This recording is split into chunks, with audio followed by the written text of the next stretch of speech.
घोड़ों का मुकाबला हुआ, घोड़ों का मुकाबला हुआ।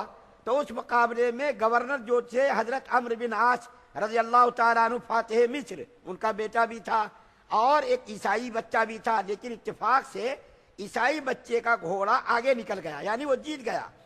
तो हजरत अम्र बिन आस रज़ी अल्लाह ताला अन्हु का जो बेटा था, गवर्नर का बेटा, उसने आकर के कोड़ा लेकर के उस ईसाई बच्चे की पुष्ट पर मारा।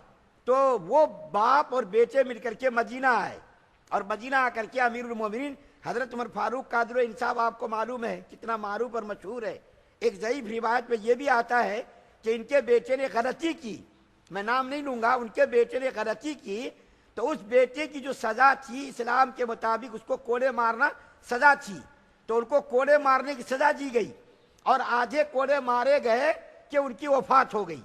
तो किताब में लिखा है कि उनके बेटे की कब्र पर बाकी कोड़े मारे गए, इतना उनका अदल इंसाफ था।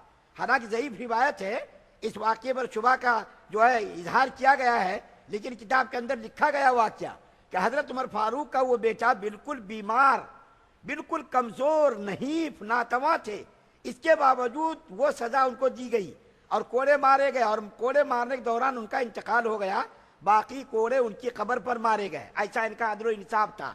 तो वो दोनों बाप बेटे, ईसाई बाप बेटे मदीना आए और आकर के हजरत उमर फारूक के दरबार में आकर के शिकायत की कि आपके गवर्नर के चहीते बेटे ने मेरे बेटे की पुष्ट पर कोड़े मारे, क्यों? हमारे बेटे का घोड़ा आगे चला गया, रेस में जीत गया मेरा बेटा। उनको गुस्सा आया कि तुम रियाया होकर के तुम मेरे घोड़े से आगे निकल जाते क्या?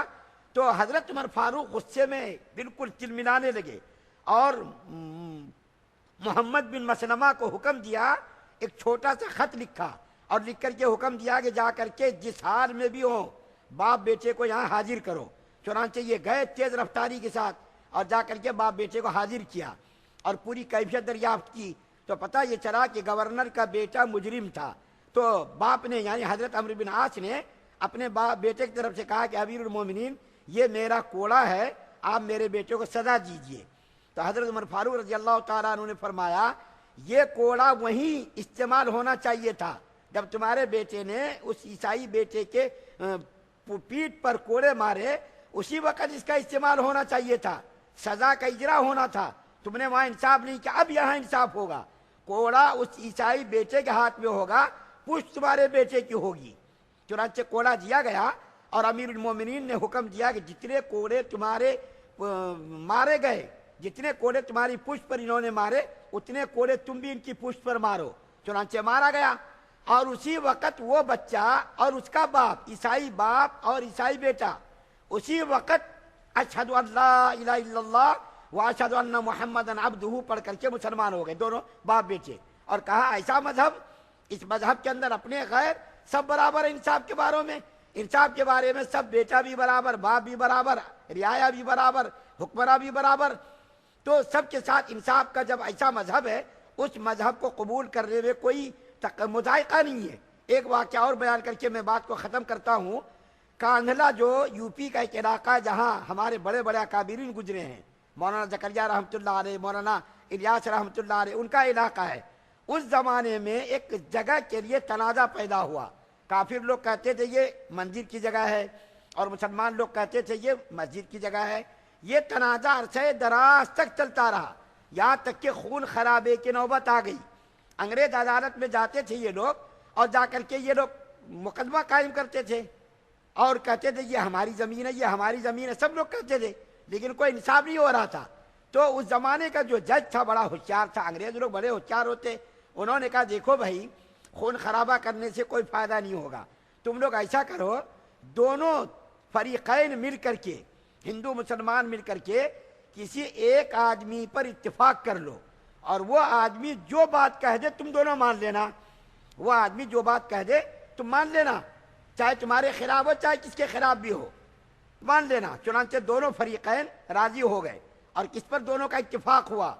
जो मुसलमानों का उस ज़माने में बुजुर्ग थे, मुसलमानों के जो बड़े आलिम थे और बहुत ही पारसा और जाहिद और बुजुर्ग थे, काफिर और मुसलमान दोनों फरीक़ैन इस बुजुर्ग पर मुत्तफिक हुए कि ये बुजुर्ग जो फैसला कर देंगे, जो कह देंगे, हम फरीक़ैन मानने के लिए तैयार हैं। چنانچہ عدالت سے حکم جاری ہوا کہ آپ عدالت کے اندر آئیں، تو یہ بزرگ انگریزوں کی شکل بھی دیکھنا نہیں چاہتی، ان کو اتنی نفرت تھی انگریزوں سے۔ انہوں نے کہا بھئی میں نہیں جاؤں گا، تو انگریز جج نے کہا صاحب آپ کی وجہ سے یہاں وطن یہ بستی کے اندر جو تنازع پیدا ہو رہا، خون خرابے کی نوبت آ رہی ہے، بہت سارے لوگ قتل بھی ہو سکتے، خون خرابے کو روکنے کے لیے اگر آپ آ گئے تو آنے میں کوئی حرج نہیں، آ جائیے تھوڑی دیر کے لیے۔ برکت وہ آ گئے۔